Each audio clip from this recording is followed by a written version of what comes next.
3, 2, 1, 0. Ignition. Liftoff of the Falcon 9 and Crew Dragon. Go NASA, go SpaceX, Godspeed, Bob and Doug. America has launched. Right now, everything continuing to look good. Next major event coming up is going to be the triple. We'll have main engine cutoff of the 9 first-stage engines, stage separation. Acquisition of signal, boom meter. SpaceX Dragon nominal trajectory.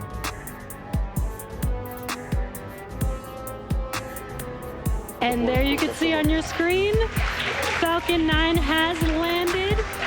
This is the first Falcon 9 to carry humans to orbit, so very exciting for us. The raging wildfires in Colorado, the 2 largest wildfires in that state's history, burning just 10 miles apart, and weather conditions this weekend are threatening to make things worse, both in Colorado and in California as well. The fire fueled by fast winds and bone-dry conditions, with red flag warnings now in effect in certain areas, exploding to more than 100,000 acres during just one day this week, an area bigger than the size of Denver. One is we're experiencing climate change, just as the world is longer, hotter, drier summers. The other is just the utilization of our land.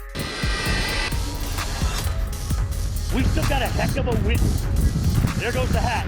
Seasonal forecasts predicted the tropics would be busy, but it's definitely been a 2020 kind of a hurricane season. Climate change just may be playing a role in what we're seeing. It's unclear how climate change is going to change the overall frequency of tropical development during the seasons, but what we think it's doing is allowing for stronger tropical cyclones to develop. And there's always lessons to be learned. It taught us to be humble. We may think we know how a system is going to behave, but in the final 12 or 24 hours, 2020 has shown us that surprises can be thrown all over and over again. I think we're going to be ready for some of those surprises in the future. Relentless wildfires continue to burn all along the West. As winds picked up in Southern California, a dozen homes were seen burning Friday afternoon in the foothills northeast of Los Angeles, forcing even more residents out.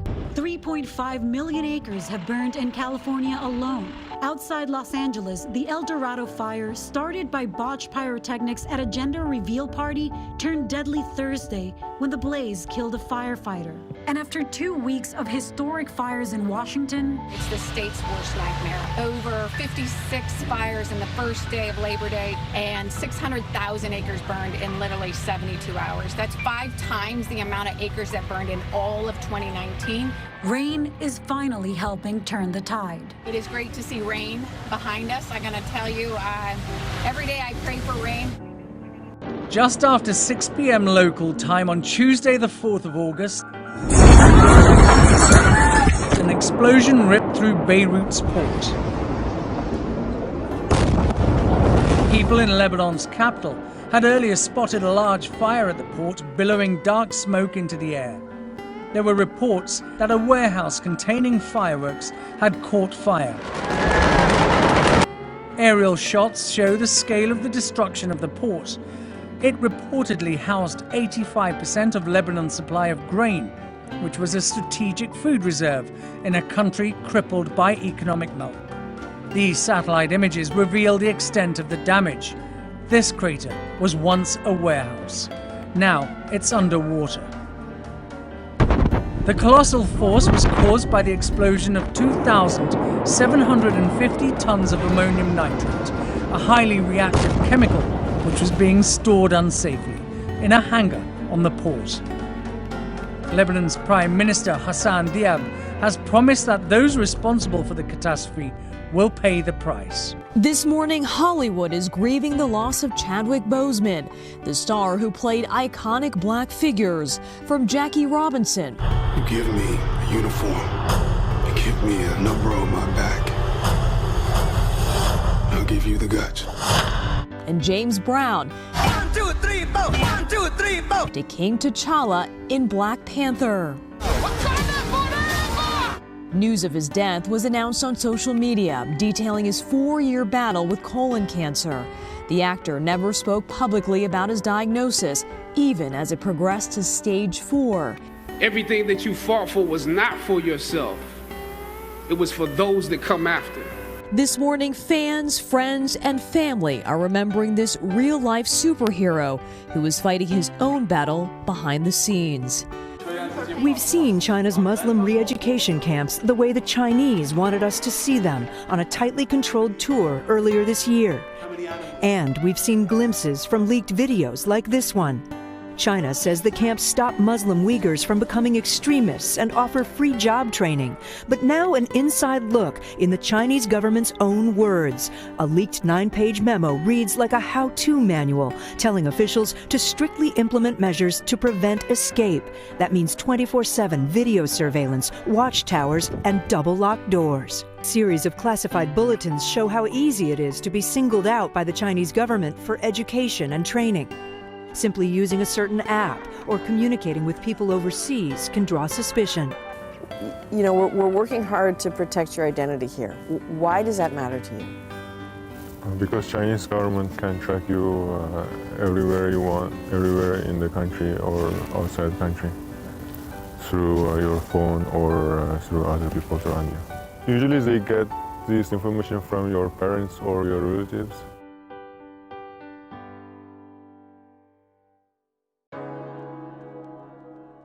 If anything, the numbers that are currently reported probably represent an underestimate of those individuals who have either contracted COVID-19 or who have died as a cause of it.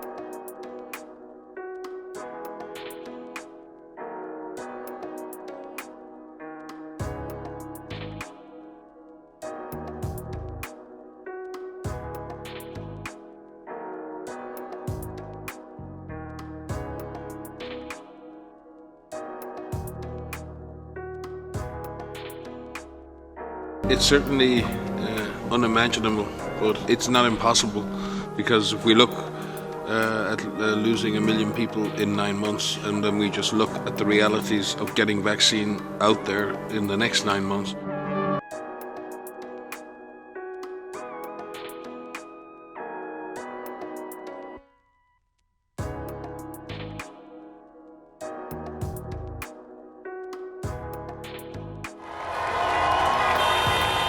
And it is now my great honor to introduce the President-elect of the United States of America, Joe Biden.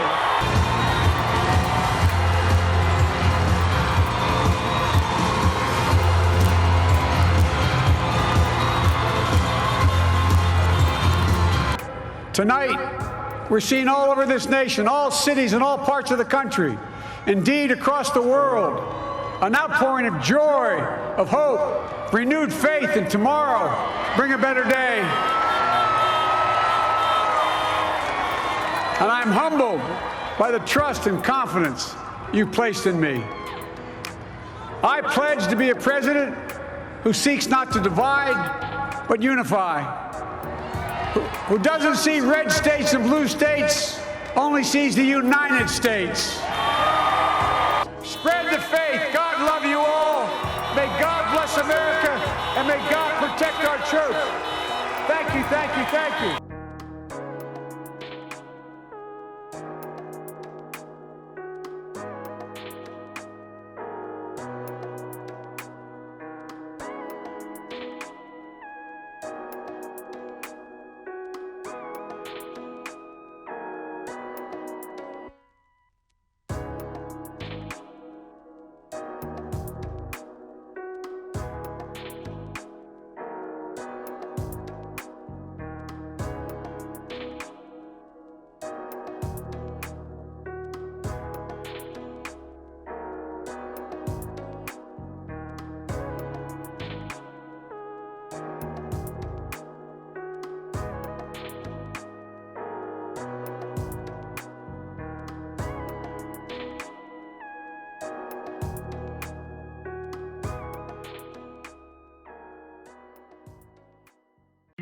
Diego Maradona, often considered one of the greatest soccer players to have ever lived, has died at age 60.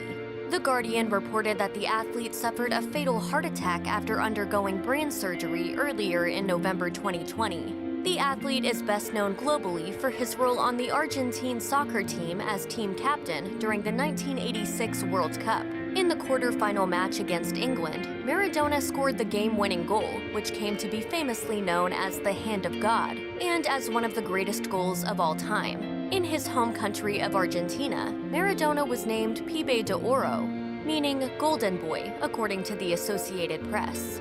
However, in more recent years, Maradona came to be known for his personal troubles as much as he was known for his athletic prowess. The athlete once referred to cocaine as his, quote, toughest rival, and his addiction issues led to hospitalizations and at least one heart attack in 2004, per the AP.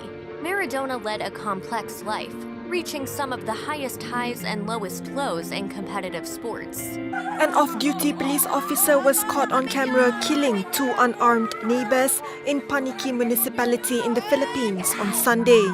Policeman Jonel Montales Nuesca and his daughter were involved in a heated exchange with their neighbor, Frank Anthony Gregorio, over some fireworks while his mother, Sonia Gregorio, holding him back. Mom, okay. My father is a policeman. I don't care. Nuesca then shot Sonia in the head, followed by Frank twice before firing at Sonia once again in the 5:10 p.m. incident. An hour after the incident, Nuesca turned himself in at the police station. Britain is sounding the alarm this morning over a new variant of COVID-19. Prime Minister Boris Johnson with an emergency address to the nation. As Prime Minister, it's my duty to take difficult decisions, to do what is right to protect the people of this country. He had promised the UK would be back to normal in time for Christmas, but now much of Britain, including London, is locking down for the holidays. For 21 million people, only essential businesses remain open. Scientists say the new variant spreads up to 70% faster than the original virus.